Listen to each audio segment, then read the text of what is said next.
In a village where the air smelled of damp earth and blooming jasmine, lived a young woman named Awele. She was the most beautiful maiden in all the surrounding lands. Her skin was as dark and smooth as polished ebony, and her hair was braided with colorful beads that clicked softly when she moved. But it was not just her physical beauty that made people stare. It was the peace she carried within her. While other girls spent their time gossiping in the market, Awele found her joy in the quiet parts of the world. Her favorite place was the bank of the great river that moved like a giant green snake through the forest. Every morning before the sun became too hot, Awele would walk down a narrow path to the water's edge. She would sit on a flat, gray stone and watch the beauty of nature. She loved the way the sunlight danced on top of the ripples, making the water look like it was covered in tiny diamonds. She watched the blue kingfisher, birds dive for their breakfast, and the heavy dragonflies hover over the lily pads. To Awele, the river was alive. She talked to the water as if it were an old friend. She felt that the river understood her dreams and her secrets. The people of the village said that the river spirits watched over her because she was so respectful. She never threw stones into the water or made a loud noise. She only sat in silence, breathing in the fresh air and feeling the cool breeze on her face. This connection to the water was part of her soul. She felt that her life was tied to the river, and she promised herself that she would always stay close to it. Little did she know that this love for the water would one day change the fate of her entire family. One afternoon, while Awele was sitting at her favorite spot by the river, the bushes behind her began to rustle. She turned around quickly, expecting to see a wild animal. Instead, a tall and handsome young man stepped out into the light. He wore a tunic made of fine cloth and carried a bow decorated with gold. This was Prince Obi, the future king of the land. He had been hunting in the forest and had lost his way, but when he saw Awele, he forgot all about the hunt. Prince Obi was struck by Awele's beauty and the calm way she sat by the wild water. He walked toward her slowly, not wanting to frighten her. "I have traveled through many villages," he said softly, "but I have never seen a flower as beautiful as you."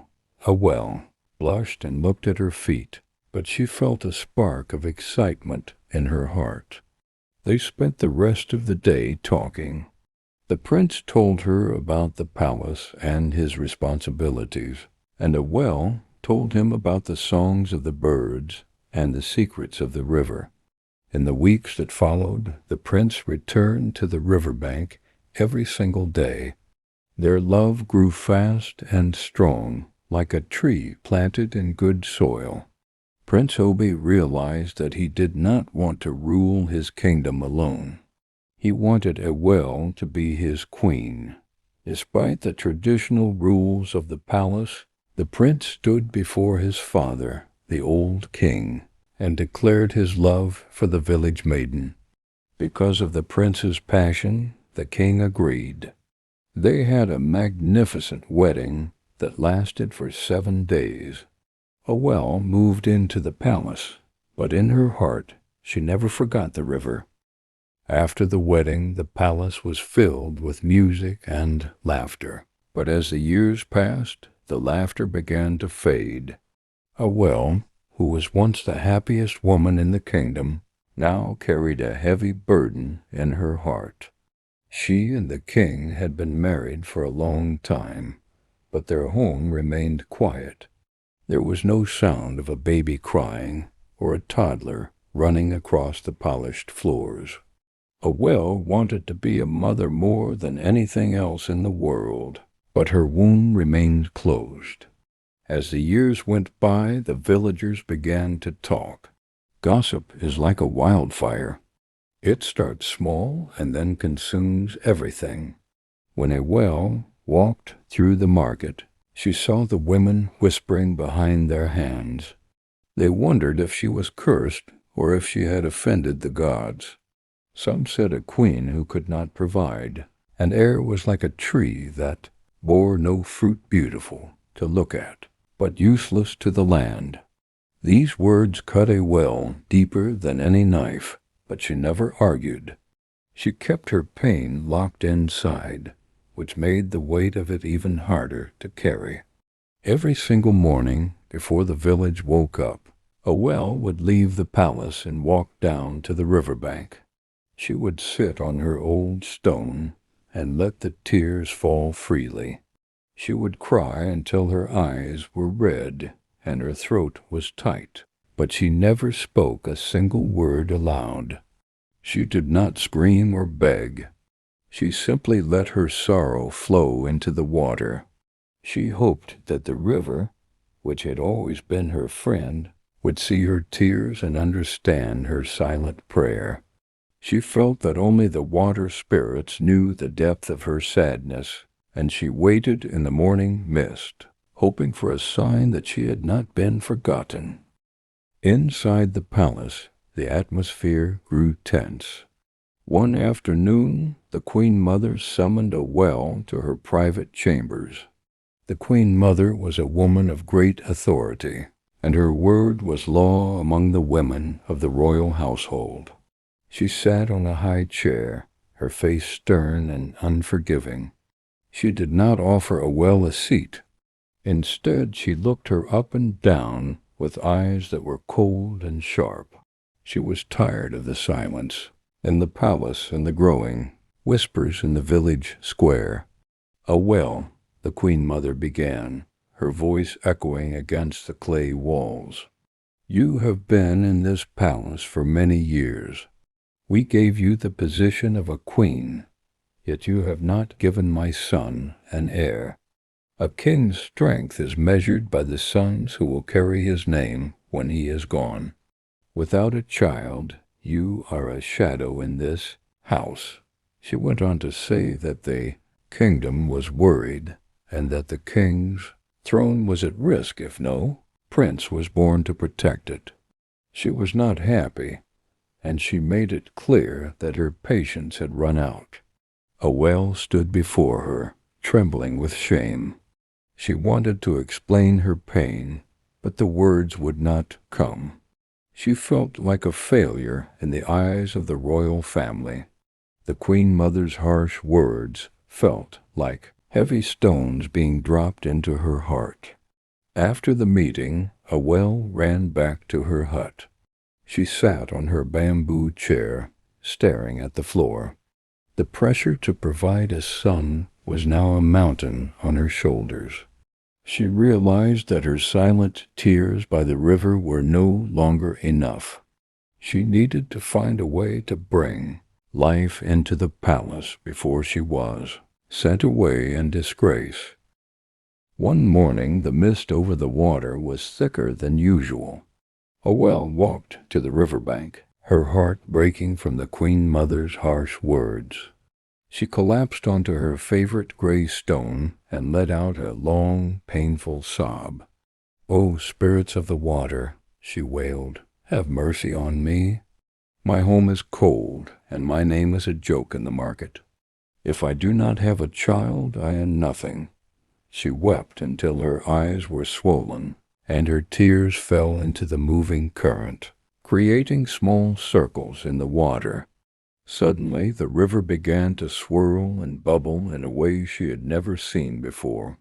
The birds went silent, and the wind stopped blowing. Out of the center of the deep green water, a figure slowly rose. It was a water spirit, tall and shimmering like moonlight on a lake. Her skin was the color of deep-sea foam, and her hair flowed like liquid silk. The spirit did not speak with a mouth, but Awele heard her voice inside her mind. It was a beautiful but chilling sound, like the clinking of ice. "Why do you disturb the deep with your sorrow, daughter of the earth? the spirit asked. Awele knelt in the mud, bowing her head. I want a son, she begged. I want a child to carry the king's name. The spirit moved closer, the water at her feet glowing with a soft blue light. I can give you a son, the spirit whispered, but he will not be like other men. He will carry the mark of the river in his blood. He must be named Ike Mary to show he belongs to us. If you accept this, he will be yours. If you fail to honor his name, we will claim him back. Desperate and tired of her loneliness, Awele agreed. I promise, she said. The spirit smiled, sank back into the depths, and the river became still once again. The morning mist still clung to the riverbank, but today Awele did not weep. For weeks a strange, sweet calm had settled over her, replacing the bitter chill of despair. The memory of the water spirit was like a dream, yet its truth pulsed within her. When the first faint flutter of life stirred deep in her belly, Awele knew the bargain was sealed. The water spirit had kept her word. Days turned into months, and Awele's body began to bloom. Her skin, always smooth, now seemed to hold a soft, radiant glow, like the first rays of the sun touching the water. Her clothes became tighter around her waist, and she walked with a new, careful grace. She no longer hid in her hut, avoiding the judgmental stares of the villagers. Instead, she stood tall, her head held high. She was no longer the barren queen. She was a mother, nurturing a precious life. Awele's heart overflowed with a happiness so profound it felt like a song. She spent hours sitting by the river, not crying but humming soft, soothing tunes to the growing life inside her. She whispered promises of love and protection, forgetting for a moment the chilling terms of the water spirit's bargain. She could not wait to see the look on her husband's face when she told him. She imagined the Queen Mother's stern features softening into a smile. The silence of the palace would finally be broken by the sweet sound of a child's laughter. This child, her son, was her miracle, her victory over shame. He was her beacon of hope, and she was bursting to share her joy with the world. The moon was full and bright, hanging over the kingdom like a silver shield. Inside the palace, the air was thick with heat and the smell of burning herbs. The time had finally come. Awele lay on a soft mat made of woven grass, her breath coming in short, quick gasps. The long months of waiting were over, and the promise she had made to the water spirit was about to take its human form. To ensure the safety of the royal bloodline, 3 of the most experienced royal midwives were summoned. These women were old and wise, with deep lines on their faces that told stories of the many lives they had helped bring into the world. They moved with quiet confidence, their hands steady and sure. One midwife prepared a warm basin of water mixed with special leaves to soothe the skin. Another held Awele's hand, whispering words of encouragement, telling her to stay strong for the prince who was coming. The third midwife stood by the door, keeping watch and ensuring that only good spirits entered the room. The labor was long and difficult. Awele felt as though her body was being pulled apart by the tides of the river itself. She looked up at the thatched ceiling, her mind drifting back to the shimmering water spirit. She remembered the cold, clear voice and the warning. He must be named Ike Mary. Every time a wave of pain hit her, she whispered that name under her breath like a prayer. The midwives shared worried glances as the hours passed, but they did not give up. They wiped Awele's forehead with cool claws and urged her to keep pushing. Suddenly, a strange thing happened. Although the palace was far from the river, the sound of rushing water seemed to fill the room. A cool breeze blew through the window, extinguishing the small oil lamps for a brief second. In that moment of shadows, a loud, healthy cry broke the silence. The prince had arrived. The midwives cheered with joy, and as they cleaned the baby, they gasped in surprise. The boy was beautiful, but his eyes, even as a newborn, held a hint of a deep, watery blue. Awele reached out her tired arms, holding her miracle close, knowing that her life and the kingdom would never be the same again. The grand courtyard of the palace was full of people. They came from every corner of the kingdom to see the new prince. The king, Awele's husband, sat on his ornate wooden stool, holding the beautiful baby boy. The baby was wrapped in the finest white cloth. The queen mother sat nearby, smiling proudly. Warriors stood guard, their spears shining under the warm sun. Awele stood behind her husband, her heart filled with joy and fear. The time came to name the child. The king stood up, a big smile on his face. He lifted the baby high for everyone to see. "My people," he shouted, "this boy will be a great warrior like his father. He will rule the land with strength. His name is Ikenga." The crowd cheered, and the drummers began to play a happy beat. The palace staff prepared large pots of palm wine to share. Suddenly the happy music stopped.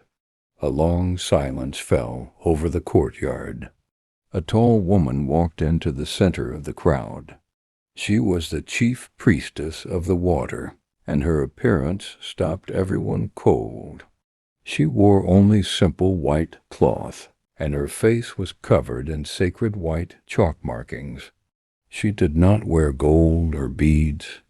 She held a long, carved wooden staff, pointing it directly at the king and the baby. She did not look happy. "Stop!" the priestess cried out, her voice echoing off the mud brick walls. "You cannot give him that name. He is not just a child of the land." Awele's smile disappeared. She clutched her husband's arm, but he pulled away, his face turning red with anger. The priestess stepped forward, her eyes locked on the child. This boy was a gift from the river spirits. His soul belongs to the water. His true name is Miri. The king was furious. He stepped down from his stool, his voice roaring. "I am the king. I rule this land, and I decide the name of my son. He is Ikenga, the warrior prince." The priestess stood her ground, her face calm but serious. "You are the king of the land, but you do not rule the waters. If you deny his true name, you offend the spirits. He is Miri." The villagers watched in fear, caught between their king and the power of the water spirits. The courtyard, which had been so full of joy and celebration only a few minutes ago, was now deathly silent. After the king's loud declaration of the name Ikenga ***, the chief priestess stood perfectly still in the center of the crowd. She did not yell or argue back with the furious king. Instead, she took a long, hard look at the baby, then at the queen, and finally, her piercing eyes locked onto the king's red face. The look was cold and serious, full of knowledge that the king did not have. With a slow, careful movement, she turned her back on the king and the baby, and she did not look back. As she walked away, her white staff clicking on the dry earth, she began to sound a warning to the king and to all the villagers. Her voice was no longer a human voice. It sounded like the deep, low roar of a storm coming across the great river. "Hear me, king of the land, and hear me, people of the village," the priestess cried out, her warning echoing off the walls. "You have denied the river spirits. You have taken their gift, but refused to honor their name. You think your walls are strong, but the waters do not ask for permission to flow. The river is ancient, and its memory is long. It does not forget its own." She stopped near the tall, carved wooden totems at the edge of the palace compound. She pointed her staff toward the ground. "By refusing the name Ike Miri, you invite the wrath of the water spirits. When the spirits come to claim their own, you will know that the priestess spoke the truth. The waters are rising, and no king can stop the tide. Remember my warning."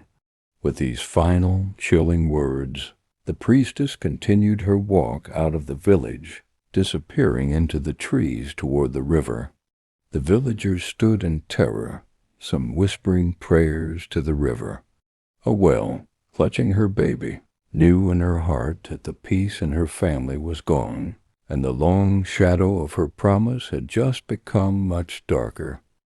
The night after the naming ceremony was the longest night of Awele's life.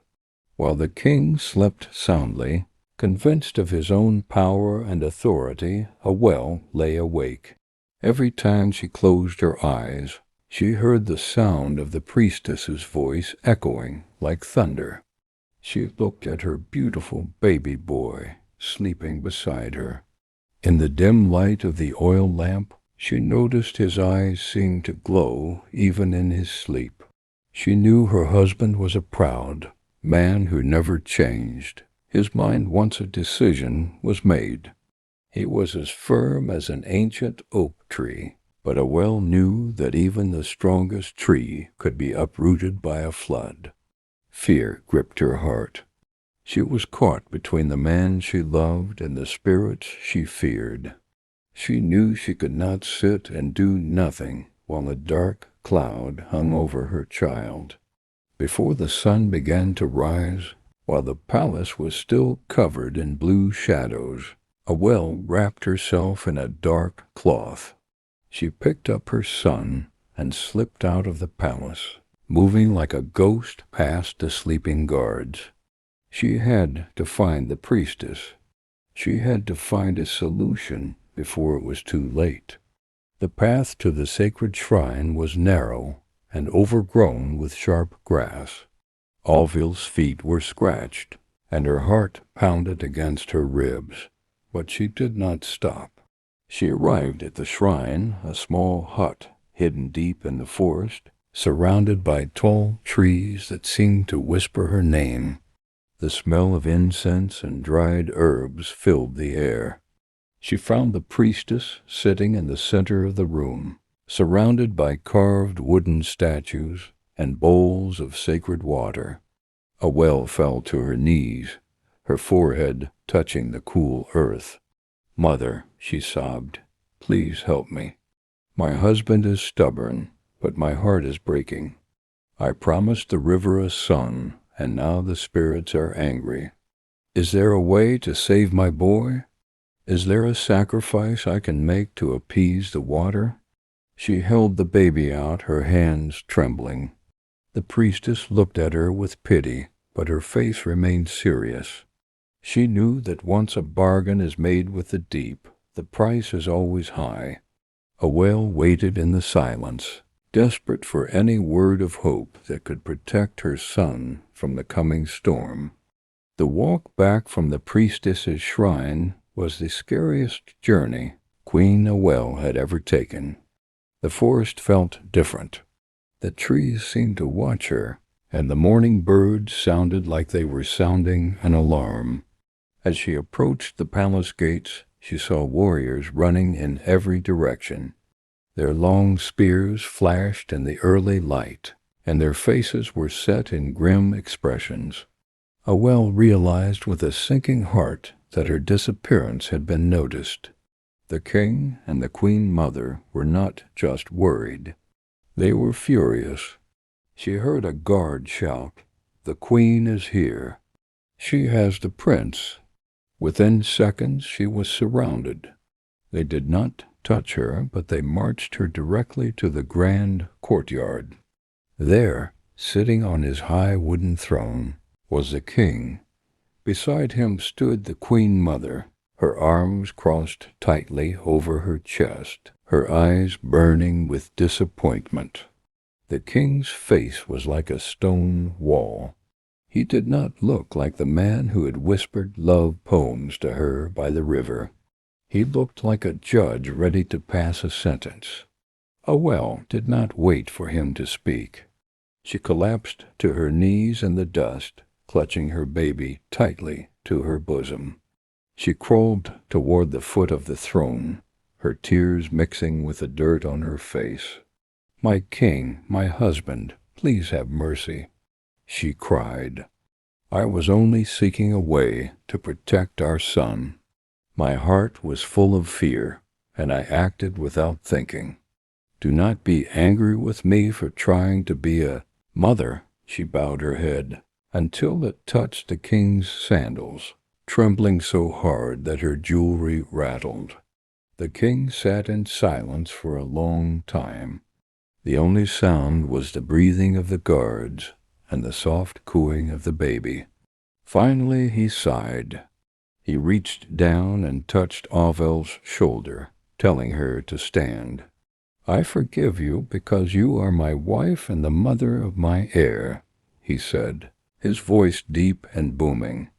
"But you have embarrassed the crown. You have acted like a commoner, running into the woods like a thief in the night." His face hardened again as he delivered his punishment. "To ensure you remember your place, I place a ban upon you. You are not to step outside these palace walls for 12 market days. You will stay within the inner chambers, and guards will watch your every move. You will not go to the river, and you will not speak to that priestess again." Queen Awele nodded, her heart heavy. She was safe for now, but she felt like a prisoner in her own home, and the 12 market days felt like an eternity while the spirits waited at the river's edge. The dust from the priestess's departure had barely settled when King Obi, determined to defy the water spirits, summoned the most powerful native doctor in all the land. This man, known only as Ogbonabali, he who kills at night, was feared and respected for his connection to ancient earth spirits. He arrived at the palace not as a humble guest, but as a master of mystery, dressed in leopard skins and chains of protective beads. The king greeted him on the throne, his voice booming with forced confidence. But Queen Awele stood behind her husband, clutching the tiny prince closely, her heart still heavy with the priestess's warning. Ogbonabali surveyed the courtyard with eyes that seemed to look beyond the mud-brick walls. He listened to the king's demand for fortification, but his gaze often rested on Awele and the baby. The queen mother, always practical, ordered servants to bring huge clay pots, special herbs gathered from forbidden forests, and sacred red chalk. A central area of the muddy courtyard was cleared, and the carved wooden totems like those in image_68.png that marked the royal compound seemed to watch in silent judgment. The king demanded a ritual so strong that it would form a wall against any water spirit, no matter how powerful. The ritual was long and complex, lasting from sunrise until high noon. Ogbonabali began by marking the king, queen, and all household members with the sacred chalk. Then he mixed the herbs in a massive iron pot, chanting in an ancient tongue. the air filled with a dense, pungent smoke that made the eyes sting and the throat dry. He used a carved wooden spoon, image_2.png, and image_68.png, like a sacred scepter, to sprinkle a mystical powder, the color of crushed earth and sun, around the entire compound boundary, drawing a line that he promised no river spirit could cross. A large fire roared in the center, casting dramatic, dancing shadows. Finally, Ogbonabale stood before the baby prince.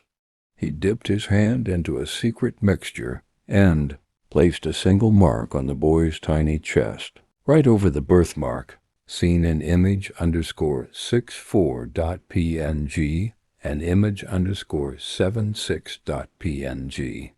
He closed his eyes, humming a low, vibrating tune. Then he looked up at King Obi and the Queen Mother with absolute certainty. "It is done, my king," Ogbonabale announced, his voice like cracking thunder. "The entire royal compound is sealed. No harm from the water spirits shall come to this prince. They are fortified.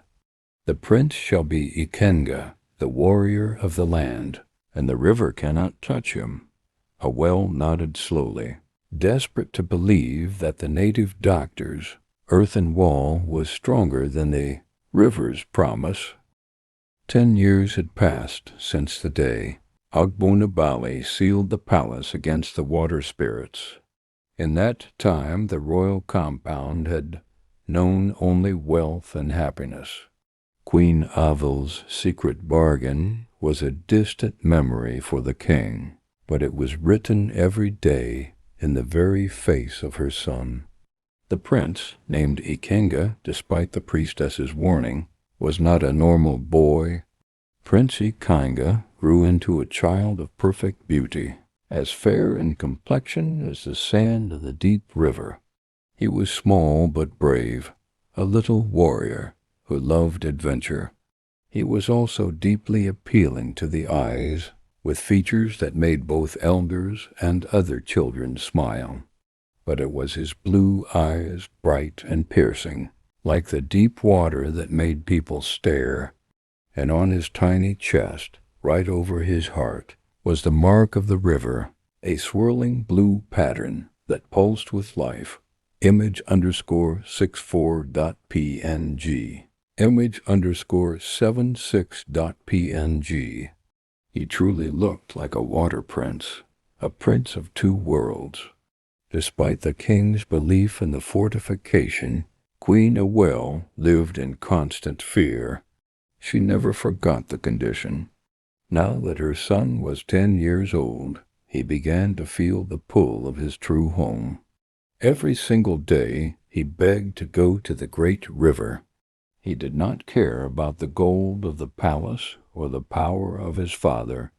All he wanted was to feel the cool current on his skin and the swing of the vine over the deep pools. King Obi, concerned but determined to keep his son away from the priestess, established a strict rule. Prince Ikenga was allowed to swing at the village river, but never alone. A special group of the palace's elite warriors, the very same who had carried spears when Awele was running image_76.png, were assigned as his shadow guards. They never let their eyes off him. When Ikenga climbed the tall vines and flew through the air over the water, laughing like a water bird, the guards lined the banks, their spears ready, watching every ripple and every shadows. They were fighting an unseen enemy, trying to keep the water prince on dry land. Awele watched from the palace, her heart clenched, wondering if her son's blue eyes were already seeing something the guards could never understand. For 10 long years, the village of Umudike lived in a peace so perfect it felt like a dream. No illness touched the children. The crops grew thick and golden, without much effort, and the river was a place of calm play, just as young Prince Ikenga found it. King Obi, seated proudly on his high wooden throne, watched this prosperity and felt a massive sense of victory. The grand carved totems seen in the palace courtyard seemed to stand in honor of his rule. The Queen Mother and the cabinet elders always nodded in agreement as he spoke. In his mind, Ogunabali's fortification ritual had not just sealed the compound, but it had crushed the spirits. King Obi was so happy and so proud, often declaring to himself that he was the only king in history who was strong enough to defeat the water spirits. Every peaceful day only added to his dangerous blindness. But while the village feasted and the king gloated, they never knew the truth. The water spirits, who had been insulted when their chosen name was refused, kept this long silence to give the king and his people enough time to think of their actions and retrace their steps back to humility. It was a generous pause, a final chance. But King Obi, blind in his massive pride, didn't see the worst coming. He saw only his own strength. Awele, always standing near her husband, smiled at the peace, but her heart still held a small, quiet knot of lingering fear, wondering if the deep water was really sleeping or just waiting